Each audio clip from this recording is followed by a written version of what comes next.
मनसर नगरपंचायतीमध्ये महायुतीमध्येच आता बिनसल्याचं पाहायला मिळतंय। भाजपचा एक गट वळसे पाटलांसोबत आहे, भाजपचा दुसरा गट नाराज आहे। स्वतंत्रपणे ते निवडणुकीच्या मैदानामध्ये उतरले।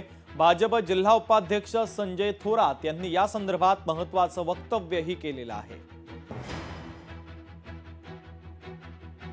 खऱ्या अर्थानं आपण पाहतो की लोकसभा विधानसभा ह्या अनेक वर्षानुवर्ष भारतीय जनता पार्टी हे प्रामाणिकपणे हे आमचे युतीतील घटक आहेत त्यांच्यासाठी काम करत आलेली आहे। अगदी आपली शेवटची आता 2024 ची निवडणूक जी झाली त्यामध्ये आम्ही प्रामाणिकपणे काम केलं आणि आमची प्रामाणिक इच्छा होती की आम्ही या ठिकाणी दावेदार आहोत, तर आम्ही सिद्ध करून दाखवलंय की आम्ही क्षमता आहे आमच्यामध्ये। आतापर्यंत जो विकास झाला तो खऱ्या अर्थानं विकास झालेलाच नाहीये, तो निधी आणणं आणि कुठेतरी वापर करणं त्याचा असंच झालाय। पण आम्हाला या ठिकाणी जे पद पाहिजे तो मंचरचा सर्वांगीण विकास करायचा आहे। लोकशाही मराठी ऐका, पहा, जागरूक रहा।